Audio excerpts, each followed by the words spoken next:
Buenas, me presento, soy Superhistoria y hoy vamos a explorar el mundo alrededor del Palacio de Schönbrunn. Este es un vídeo muy especial para mí debido a la gran estima que le tengo al pueblo austríaco y en especial a su historia. La mayoría de vosotros conocéis este palacio, pero otros quizás es la primera vez que oís hablar de él. Ubicado en la ciudad austríaca de Viena, este palacio barroco fue la residencia de verano de la familia imperial austríaca, los Habsburgo, durante más de 200 años. Con más de 1400 habitaciones y una impresionante colección de arte, este es conocido como el Versalles vienés, debido al fuerte parecido con el Palacio de Versalles, y es que este último fue la inspiración para la construcción definitiva de Schönbrunn, testimonio de la grandeza y el esplendor del Imperio austrohúngaro. La historia del Palacio de Schönbrunn se remonta a la Edad Media, cuando la propiedad era conocida como Katteburg, y formaba parte de los dominios del monasterio de Klosterneuburg. Durante siglos, la propiedad cambió de manos varias veces, y tuvo varios arrendatarios famosos, como el alcalde de Viena, Hermann Bayer, en 1548, quien amplió las edificaciones y las convirtió en una mansión. En 1569, la propiedad fue adquirida por los Habsburgo a través del emperador del Sacro Imperio Romano-Germánico Maximiliano II. En ese momento, la propiedad incluía una casa, un molino, un establo, jardines de esparcimiento y frutales.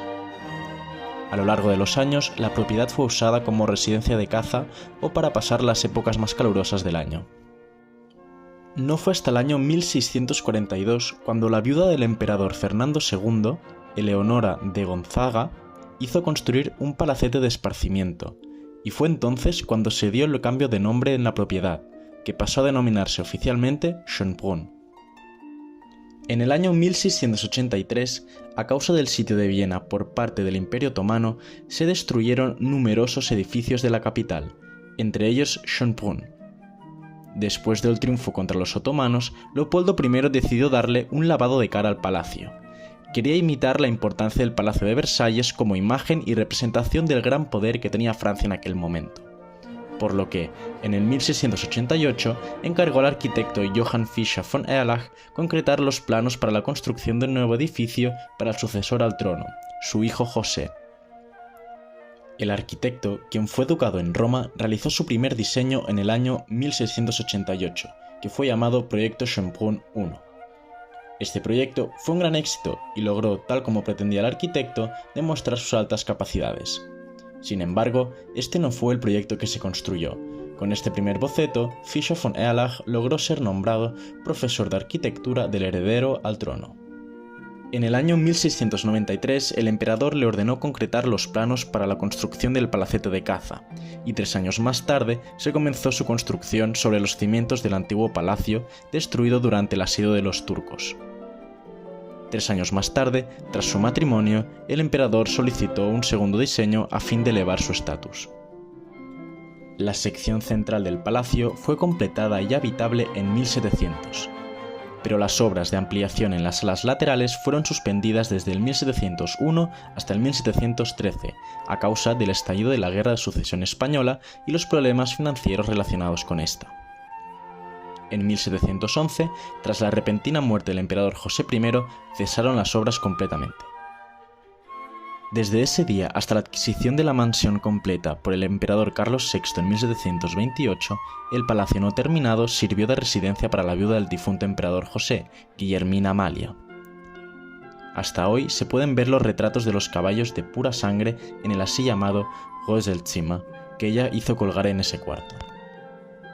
En el 1728, una jovencísima María Teresa era obsequiada por su padre, el emperador Carlos VI, con la propiedad palaciega, y con ella llegó el periodo de mayor esplendor del Palacio de Schönbrunn, y también el momento de que os suscribáis y me dejéis un like si os gusta este tipo de contenido.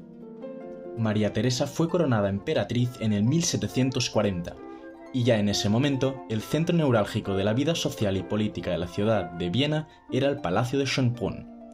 Dada su importancia, el palacio fue remodelado y ampliado bajo la supervisión directa de la monarca y la guía del arquitecto Nicolaus Pacassi, y pasó de ser un palacete de caza a un palacio de residencia.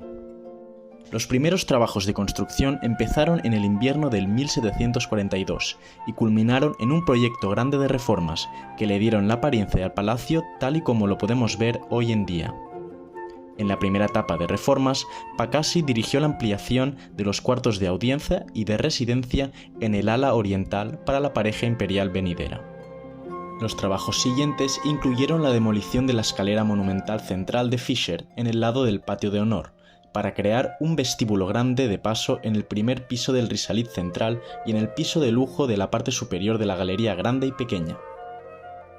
Estas dos galerías en el centro del palacio brindaron suficiente espacio para festividades grandes. Para fiestas de la familia en un ámbito más íntimo servía la galería pequeña. Otras reformas en estos tiempos fueron las arcadas de conexión a las alas laterales a lo largo del patio de honor. Estas alas se llamaron secciones de los caballeros, porque servían de alojamiento para el personal superior del palacio. Pensad que Schönbrunn tenía que brindar alojamiento y abastecimiento para más de 1500 personas. Por deseo explícito de María Teresa, fue construido un teatro palaciego en la sección norte del palacio, cuya inauguración se celebró en el año 1747. Las obras de la segunda etapa no se limitaron a la ampliación de las edificaciones y a los trabajos externos. También se centraron en la decoración de los cuartos de representación. Después de la muerte repentina del emperador Francisco I Esteban en el 1765, lo que fue un golpe fuerte para María Teresa, seguía un nuevo periodo de decoración. La emperatriz viuda hizo decorar varios cuartos en conmemoración de su esposo en el ala este del palacio, y no escatimó en la decoración con costosos paneles barnizados de origen chino y frisos preciosos de madera, los que se conservaron hasta el día de hoy. En el primer piso, María Teresa dejó decorar entre el 1769 y el 1777 los así llamados cuartos Perle, con pinturas de paisajes exóticos, donde habitaba durante los meses calientes de verano hasta su muerte. Después de la muerte de María Teresa, el palacio quedó deshabitado hasta que a comienzos del siglo XIX el emperador Francisco II lo volvió a utilizar como residencia de verano.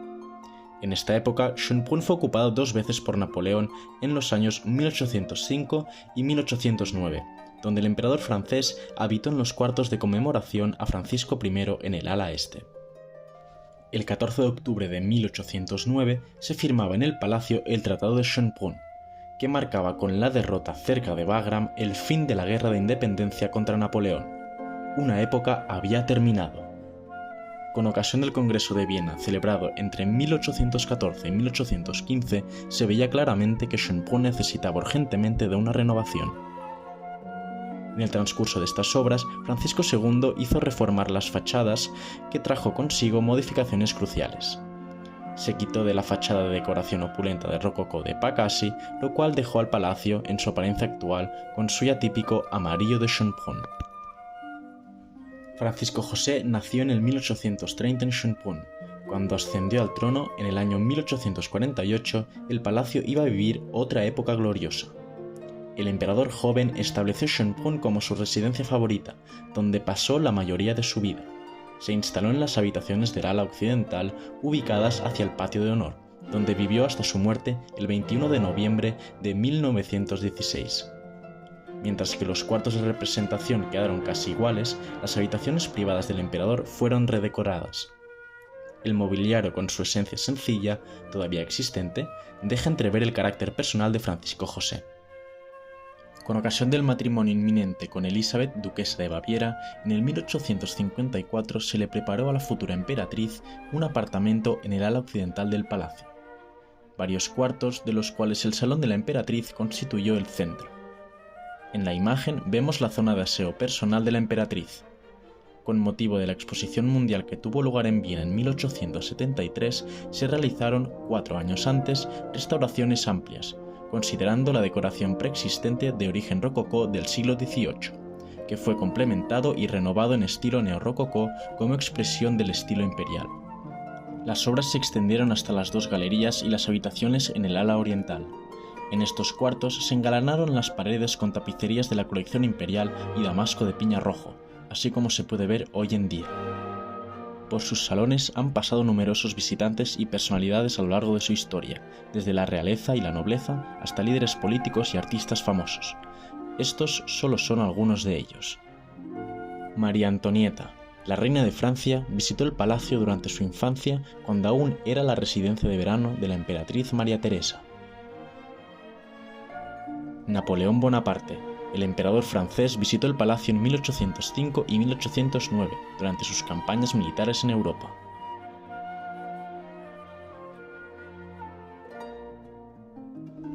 Wolfgang Amadeus Mozart, el famoso compositor, actuó en el palacio en varias ocasiones para la corte imperial de los Habsburgo. Franz Schubert, el compositor austríaco, actuó en el palacio en una ocasión durante su vida. Johann Strauss hijo, el rey del vals vienés, actuó en el palacio varias veces y compuso algunas de sus obras en él.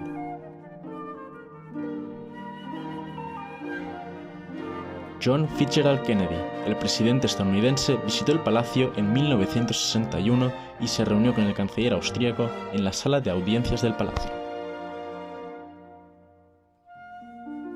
Pedro I de Rusia. El zar ruso Pedro I visitó Viena en 1717 y se alojó en el palacio de Schönbrunn durante su estancia. Elizabeth Taylor, la famosa actriz estadounidense, se alojó en el palacio de Schönbrunn durante su visita a Viena en la década de 1960. Winston Churchill, el primer ministro británico, se alojó en el palacio de Schönbrunn durante su visita a Viena en 1952. Hoy en día, el palacio de Schönbrunn es uno de los lugares más visitados de Viena, y sigue siendo un símbolo del esplendor de la monarquía de los Habsburgo y de esos tiempos pasados donde Austria ocupaba un lugar relevante en Europa. Y hasta aquí el vídeo de hoy. Espero que os haya gustado y hayáis descubierto algún dato interesante sobre este magnífico palacio imperial. Un saludo y nos vemos muy pronto.